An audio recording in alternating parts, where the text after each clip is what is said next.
Delhi road स्थित chambers of commerce सभागार में अखिल भारतीय साहित्य लोक द्वारा हिंदू नववर्ष की पूर्व संध्या पर भव्य एवं सांस्कृतिक कार्यक्रम का आयोजन किया गया। कार्यक्रम में परंपरा, संस्कृति और राष्ट्रभाव का अद्भुत संगम देखने को मिला है। कार्यक्रम के मुख्य अतिथि भारतीय जनता पार्टी के वरिष्ठ नेता एवं भाजपा व्यापार प्रकोष्ठ के प्रदेश अध्यक्ष विनीत अग्रवाल शारदा ने उपस्थित जन समूह को संबोधित करते हुए कहा कि नव संवत्सर केवल नया वर्ष नहीं बल्कि सनातन संस्कृति के नव जागरण का पर्व है। यही वह परंपरा है जिसने सदियों से भारत को ज्ञान, अध्यात्म और संस्कृति की दिशा दी है। उन्होंने आगे कहा कि भारत की असली पहचान उसकी सनातन परंपरा और हिंदुत्व की चेतना में निहित है। ये वही भूमि है जहां भगवान श्री राम ने मर्यादा का मार्ग दिखाया, भगवान श्री कृष्ण ने धर्म और कर्म का संदेश दिया और छत्रपति शिवाजी महाराज ने हिंदू स्वाभिमान की रक्षा के लिए संघर्ष किया। जब समाज अपनी संस्कृति से जुड़ता है तो राष्ट्र स्वयं सशक्त हो जाता है। उन्होंने सभी सनातनियों से एकजुट होकर राष्ट्र को मजबूत बनाने का आह्वान भी किया। कार्यक्रम की मुख्य वक्ता राज्य महिला आयोग की सदस्य डॉक्टर मीनाक्षी भराला ने भारतीय संस्कृति को जीवन में अपनाने पर जोर देते हुए कहा कि वसुधैव कुटुंबकम का भाव हिंदू संस्कृति की देन है जो विश्व बंधुत्व का आधार है। अखिल भारतीय साहित्य लोक के राष्ट्रीय अध्यक्ष डॉक्टर सुबोध गर्ग ने हिंदी भाषा के महत्व पर प्रकाश डालते हुए सभी से हिंदी में संवाद और हस्ताक्षर करने की अपील की। सांस्कृतिक प्रस्तुतियों ने बांधा समा। कार्यक्रम में बच्चों द्वारा प्रस्तुत मनोहारी सांस्कृतिक कार्यक्रमों ने सभी का मन मोह लिया।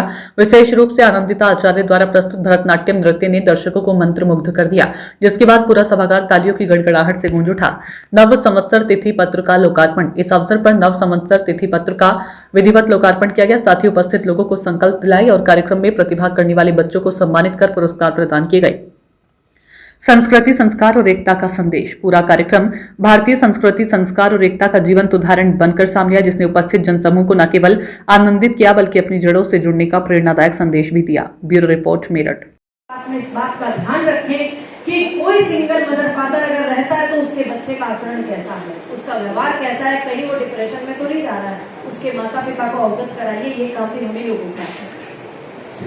मेरे को समय दिया गया था बहुत थोड़ा सा, और वो पीछे से हमारे यशपाल जी जो इस सुंदर मंच का संचालन कर रहे हैं, उनका इशारा मुझे लग रहा है बार बार है कि बस इस कार्यक्रम आपका समय पूरा हुआ। मैं आप लोगों को एक आयोग की कुछ बातें बताना चाहूंगी।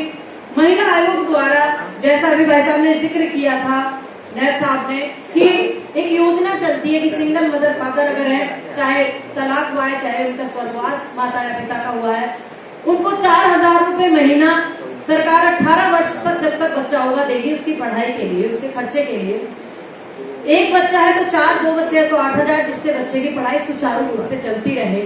अभी भाई साहब ने एक बुक दी कि महिलाओं संबंधित जो जितने रोजगार है, कैसे महिला सशक्त बने, कैसे रोजगार उसको मिले। तो उसके बारे में अगर आप मुझे कभी मौका देंगे किसी कार्यक्रम में, तो मैं आपको बता सकती हूँ कि महिला सशक्त नहीं बन रही है तो क्यों, और बनेगी तो किस तरीके से। सरकार इतना पैसा खर्चा कर रही है महिलाओं को सशक्त बनाने पे। 3200 करोड़ आपके मिशन शक्ति को दे दिया गया है, जो एक कार्यक्रम चल रहा है। 3200 करोड़ क्यों? क्योंकि उसको महिला सशक्त हो, बराबर हो, इसके लिए उन्होंने खर्चा किया है। श्री राम, जय श्री राम, जय श्री राम, जय भारत माता की, भारत माता की, वंदे वंदे। भाइयों बहनों, आज नव संवत्सर, नव संवत्सर केवल नववर्ष नया नववर्ष नहीं है, बल्कि यह सनातन संस्कृति के नव जागरण का पर्व है। यह वह परंपरा है जिसने हजारों वर्षों से भारत को ज्ञान और अध्यात्म और संस्कृति की दिशा दी है।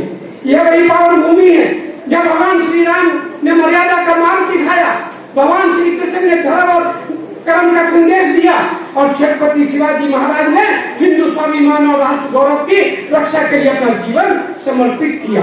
और भाइयों बहनों, हम उन महापुरुषों को कैसे भूल सकते हैं जिन्होंने हिंदू समाज में राष्ट्र चेतना का जगाने का कार्य किया, चाहे वो वीर सावरकर जी हो, चाहे लोकमान्य बाल गंगाधर तिलक हो, चाहे महामना मदन मोहन मालवीय जी हो। इन महापुरुषों ने हमें सिखाया कि राज पहले है, संस्कृति पहले है और सनातन परंपरा पहले है। और यदि समाज में समरसता और सहयोग का सबसे बड़ा उदाहरण देखना हो तो हमें महाराजा अग्रसेन जी को याद करना चाहिए। महाराजा अग्रसेन जी ने एक रुपया का जो सिद्धांत दिया, वह समाज को एक जोड़ने का महान विचार था। वो विचार आज तक 5500 वर्षों से लगातार चल रहा है। उस विचार ने समाज को यह सिखाया कि जब कोई नया परिवार आए तो पूरा समाज मिलकर उसे खड़ा करे।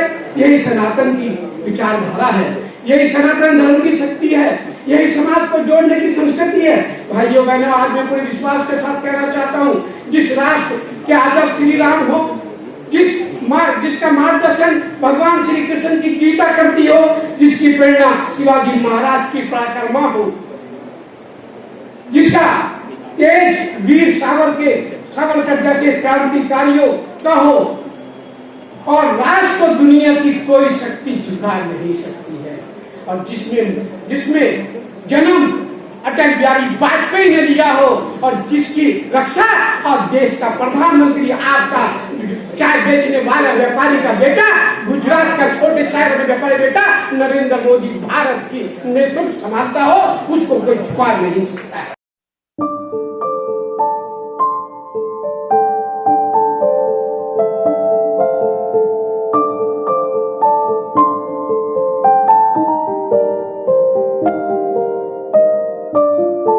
सबसे पहले मैं हिंदू नववर्ष की मेरठ के सहित उत्तर प्रदेश के 25 करोड़ सनातनी को और भारतवासियों को अपनी ओर से हिंदू नववर्ष की हार्दिक शुभकामना बधाई देता हूँ। युवाओं को एक शपथ लेनी चाहिए हिंदू नववर्ष पे। सबसे पहले सुबह उठकर धरती माता के पांव छूकर अपने घर में माता पिता के पांव छुएं, बुजुर्गों के पांव छुएं, उससे उस दिन से फिर भगवान की पूजा करके दिन की शुरुआत करें।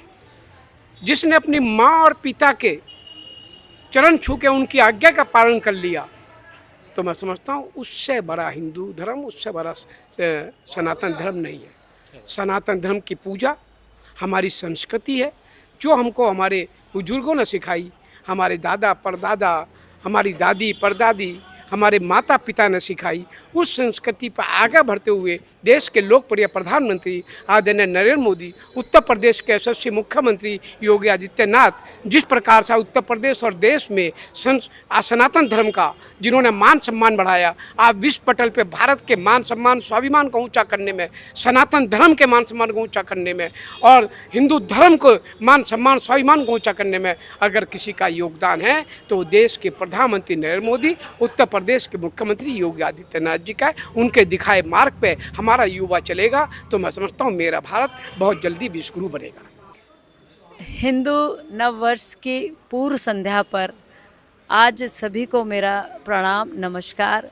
सभी जितने भी मेरे भाई बहन, जितने भी मेरे बुजुर्ग आज इस वीडियो को देखें, वो सिर्फ ये संकल्प ले लें कि हम आज से संकल्प लेना शुरू करेंगे, हिंदू नववर्ष को मनाना शुरू करेंगे, साथ ही में हिंदी में हस्ताक्षर करना शुरू करेंगे, साथ ही में अपने बच्चों को हिंदी सिखाएंगे, हिंदी के महीनों के नाम सिखाएंगे और हिंदू नववर्ष को जोश से मनाएंगे।